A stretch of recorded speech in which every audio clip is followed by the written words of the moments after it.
question for you, because I see a lot now where artists, and I support it wholeheartedly, they want to be the business. Yes. You know, they don't want a producer anymore. They don't want that hand over them.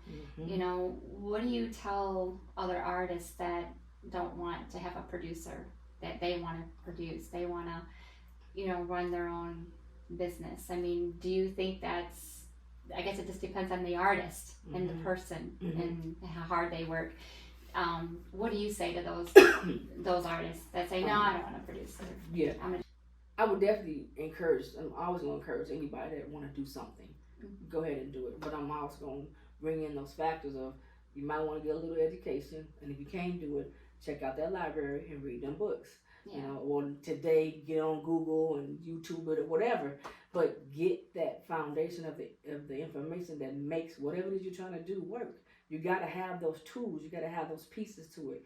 You don't have those, I promise you, you will fail. I don't want you to fail, but you will if you don't follow the steps. Because you don't want to shoot people down when you be like, because exactly, yeah. You know, your production is okay. Yeah. But you got to step it up. If you're going to do it, step it up. You know, it has to there's still a standard. I don't care what nobody says. Industry-wise, it's still the standard and you got to follow it. Yeah. You know what I'm saying? So you got to still get it mixed. You still got to get it mastered. Right. Yeah. All those things. And there's so many artists that are skipping those steps like you were saying. Yeah. And just whatever. So the end result is, are you on the Billboard charts? Did you get a Grammy? Did you get a plaque? What is your initial goal? Because if your goal is to be this and have this, then you got to do this, that, and the other. And until you do those things, you're not going to get that. Yeah. You know, it's a fact. It's not a, you know, so they got to follow. Absolutely. So I want to know what is coming out soon. What are you working on? What can we expect from PJ Dakota? Well, I just jumped on this dope track with this artist's name. And so that's coming out, and right. We're done. That's it. That's all that matters. And I'm gonna blow up from that. That's it. So, but I do. I paid her a lot to say that. And she did. Marketing 101. Pizza. Exactly. Oh, and good filtered water. Oh yeah. That's from Death by Lipstick. There you go. The vinyl record. There you go.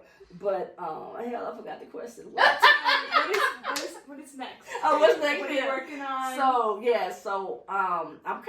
y'all, I have a whole album that's like totally complete, but I keep going back over them. And one of the things that I learned when I got a chance to work with a producer in Spain, he told me, as one of them jewels, so pay attention, y'all. He told me that to always have your stems to your music. Your stems, you hear people say them all the time, your stems or your track outs, I think that's what they call it. That's your masters. Yes. A lot of people don't connect the two, right. But it's your masters. And so people don't like, I ain't got my masters. No, you always have your masters. Y'all just don't know you have them, and you leave them in the studio when you leave, you know. Right. But you got to ask for that when you leave. So you do a song, and it's out on the radio. When the industry comes, and they be like, we like that song. We want it. They want the masters. Yeah. Most artists don't have it. And the guy told me that if you don't have that, and the deal is on the table, you'll lose the deal because you don't have the masters. So moving forward, I was like, I'm going to always make sure I got my masters and my tracks and all of that. And you artists, you guys have to pay these producers for their time, for their work. You know, they produce this track that you about to jump on, pay them whatever they want for that track and move on. Now you got your tracks and your masters. And so I had songs on the album that I didn't have the tracks. It paused me from totally putting the album out instantly, because then I was like, is it worth me trying to redo it over or get the tracks or find the producer? You know, you've been in those situations. And so it was a couple of them that's might not make the album, and I want them to replace it. So that's kind of where I'm at. But we will be getting a new single. It's called Can't Wait. And I will hope to have the paperwork done this weekend and shipped off to the people to process it, and it'll be out hopefully by next month. Oh, well, that's fantastic. Yes, and I can't wait. I can't wait either. I can't wait either. That's a great title. Yes. So shout out to the young guy that's on the song with me. His name is Romeo Lucio. And he originally from Michigan, out of Monroe, Michigan. Okay. He currently lives in Ohio now. But when you guys hear me speak of my Spain producer, that's his dad. His dad okay. moved to Spain and lives there now. He's like a Grammy-winning producer. Mm. So it's always cool to have them type of people, as friends and it's connect. So yeah, it's awesome. So I don't know. And the thing on that story, y'all, I was working on my album. I heard him sing. Oh man, you gotta be on the song. So we stayed up all night working on the song. Sent it to his dad, and his dad instantly loved it. Oh man. And he was like, "What was y'all doing? What was y'all thinking? This is awesome." He said, "No, bring it in," and it was here, and he took it here. So to be able to see that, so when people tell you about Grammy Award winning people or people in the industry, that's so and so producer, that's blah blah blah. There's a reason why you're called that. Right. Yeah. You know what I'm saying? They have that something, that magic, that whatever that is that we are striving for as engineers and producers and things like that. Yeah. That, to the next level. yes, and just is knowing that. But they've been doing it for years, so they know. Right. We still learning. We still babies. So we're gonna get there one day. But yeah, so to see that is just awesome to me. So I don't question it no more. Wow. Wow, and he's here in Michigan. He's from Michigan. Okay. Rome on the song is here in Michigan, but Okay. his dad is in Spain. Yeah. Is does he perform around here too, or?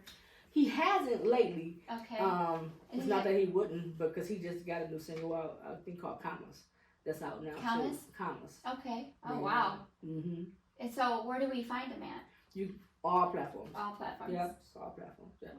Romeo Lucio. Okay. Mm-hmm. So we'll let you hear the song later. Yeah, I can't wait. I'm looking For forward to sure. it. Exactly. Oh, did I just do You that? did. You did. Woo! Wow, I'm getting good at this. It's going to her head. It's going to her head. Wow. I'm so proud of myself.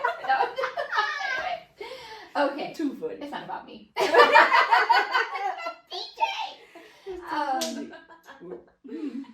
The fact that you're a female producer, amazing. Oh, thank you.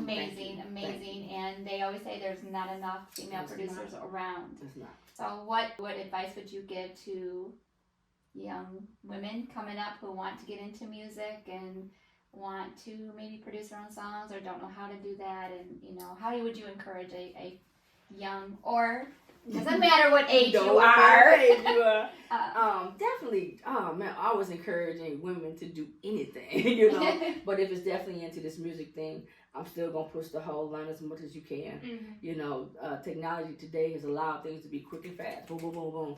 I'm still in the old school thing, and I ain't with the Fruity Loops or whatever, and sliding and dropping or whatever. But that's how they do music nowadays. So it's not that you guys can't learn it now, so they've made things just so much easier. They've got it where you can do it on your phone now and make beats and everything, and so do it. You know what I'm saying? And be great at it. Don't let nobody tell you that you can't do it or anything. Of course, I'm always compared to one of the people that I truly love as a producer, and that's why her name eludes me.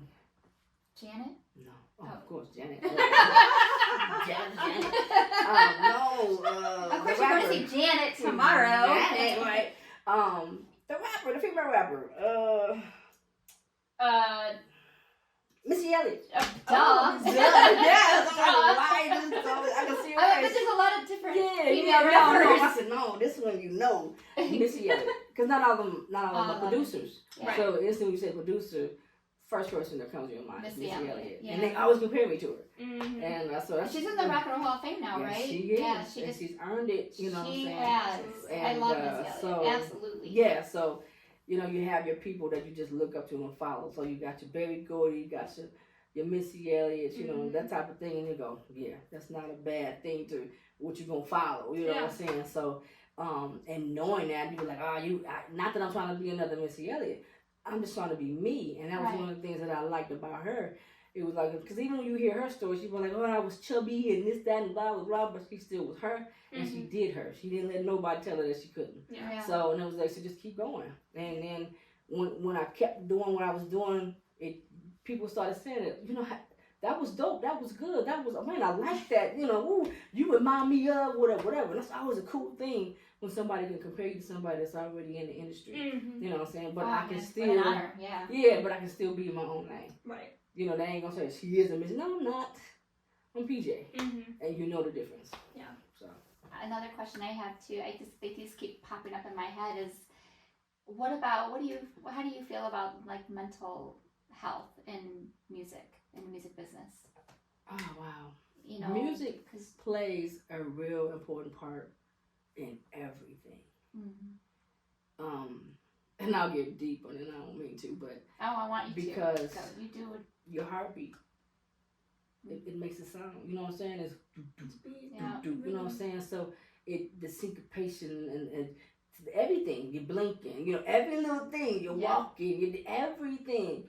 So and I think that's when I say at 3 years old, why I could feel it, because it was there. It just had something, and you know what I'm saying. So you could, it helps ease the mind. It helps put you in a place that nobody or no medicine can totally get you there. You know what I'm saying? Without it being all with the medicine or whatever. But you be like, let me just put that on, and you just, you know what I'm saying? It's powerful. It's so powerful. So I think it can help with the mental health issue. Absolutely. As far as that. So that's a great answer. I love that. Music is awesome. And I have one more last question for myself that I've been wanting to ask you about. Being here in Michigan as an artist, how hard is it to do music here? Like, what do you feel like would really help Michigan and the music scene? Do better, be better. We lost a lot when Motown left. He set a standard, and nobody picked it up when he left. Yeah. People try. Yeah, they try. They try. But they fall on so many levels, and it's hard. It's hard here in Michigan. But we could call somebody in Chicago and they'll say the same thing. It's hard here in Chicago. It's hard here in Atlanta, wherever. But for Michigan, there's so much talent here. Yeah. And it's a doggy type of situation, the crab in the barrel mentality. And instead of just coming together, and that kind of goes with the leadership. Like I say, Barry Gordy left, absolutely. So nobody picked it up, and so we don't have nobody saying, "Hey, y'all meet me at so and so, and let's make a song together, or let's whatever." There's no platforms here that will allow artists to feel comfortable enough to be open to work with somebody, without feeling, they trying to outshine me, or they trying to whatever. They're trying to get something from me. Yeah, exactly. Yeah. And it doesn't help. There's so many scammers out there that then just dupe people over the years. Man, ain't nobody trusting you for nothing. You know what I'm saying? So to be able to build a rapport with somebody who will allow you to help them and get them to the next level, I think that's what we're missing and what's needed. You know, so and anybody helping that each I'm other, working uplifting one another. Yes. Yeah. And anybody that I'm working with, they've all told me it's because they want to work with me because of what I've done. They paid attention. We watched you work over the years, and we see what you can do and what you've done, and can you do that for me? That's like the awesomest. Somebody come to you and say, "Can you help me?" And I'm like, "Oh wow, you really It's think a compliment. that I can do that for you?" Oh, here we go. Let's go. So I'm excited with the artists that I am, that I have on my team, and anybody else that I'm working with, it's just an honor. We're the one honored. So yeah. And you have how many artists on your label now? I have 10 slots available that I can do on the label, and I think I'm at 8. Okay. Yeah. So they're all mainly R&B, or do they kind of change? Nope, and R&B, country, all over the place. hip hop. Yeah. That's awesome. So I leave it open. It's not, So you don't have this girls or boys? You just have both. Both, yep. Gotcha. Yep. And the ones I'm working with is the reason why I'm working with. They just definitely have a talent that no one's never given the time to shine. Wow. So. We can't wait to hear from them. Oh yes. I can't wait to let you guys hear from them. Yeah. Yeah, are you done with your questions? Yeah, I think so. I have more, but I'm going to save them. Is Go your brain ahead and have her empty? read again. I know. No, when we first started, she was like, I didn't even know what she gonna ask. I have no questions. I don't even the podcast. I just sit there. I'm just there. Empty your brain. Is it all empty? Are you good? Are you good? Right. Here we go, kid. She's like, actually, wait, you know what? Wait, one more. I got one more. No, I'm just kidding. Okay, well, I just have an ending question. So prior to that, I just want to say that you can find PJ on Spotify, Apple Music, YouTube, daydreamproduction.com, correct? Yes, yeah. correct. Yeah. Facebook, Instagram, all that. So that's PJ Dakota. I'll put all the links in the description. And my last question is a fun question. Okay. Because after our interview on your podcast, we had mentioned a little bit about SpongeBob, and so I wanted to know if you have a favorite SpongeBob episode. Oh my goodness. Because mine changes quite a bit, but there's so many good ones. It is, and I don't know if it's. I can't even say if it's an episode, but it's one of them.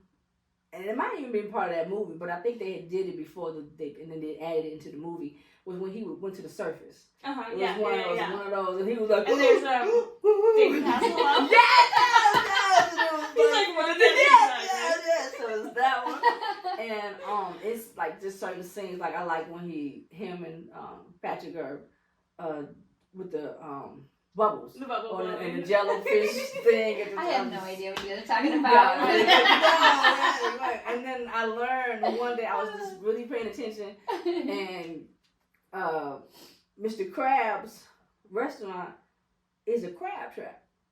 Right. Yeah. I've heard that he serves crab in the patties, and that's like a whole thing. He's like a cannibal or something.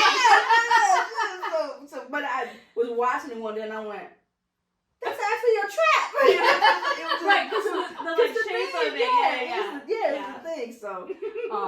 So yeah, I don't know if I can really ever pick any one, but I know, they're so I just love it. I love it. And I remember the day when I couldn't wait for the show to come on. It was the countdown to it. Oh. And I'm like, who is this character? I'm like, oh my God. I'm like grown and excited about this cartoon. You guys are going to have to do a song about SpongeBob. Oh, Lord. I'll have to at least get Chanti to watch the movie or something. Yeah, I haven't even seen that. But I watched 1 or 2 episodes of. I was gonna say because Chris probably watched it. He's not that much. I mean, but I couldn't get into all that. I could. I mean, Mr. Crab. I don't know. Oh my God! And Sandy. Sandy. Okay. Oh yes. Yes. I'm missing out. Squidward, of course. Right. I've heard of him. Yeah, but why I really like SpongeBob? I was gonna ask you that. He's just so cute. He's happy. Yeah. He is also and he's yellow like the sun. He's yellow like the sun, and yellow is a happy color. Yes. And so when I see him, I can be down and be like, "Oh, SpongeBob," and then I'm happy again. I'm okay. Yeah. So no, there's never been a character, and I have a lot, Mickey Mouse, name all these other people, but that one. That's my dude. SpongeBob is my dude. That is I'm the opposite cool. because I feel I used to love SpongeBob more as a kid. But now that I'm older and I work at a restaurant, Squidward is my guy. Because he's just pissed off the entire time. He hates all the customers. Everything. He hates SpongeBob. He's just wants to go home. And I'm like, that's me every single day of my life. That's Squidward. Exactly. Got you. That is so funny. So yeah. I love that. I love it. That's great. Well, thank you for being on our show today. We appreciate you coming Anytime. to the studio. I'm glad we want to get you back as soon as possible. So thank you again. Yes, no problem. Thank you guys for having me. We love you, Patti. Thank you. Hey, group hug. Let me get it. I'm proud.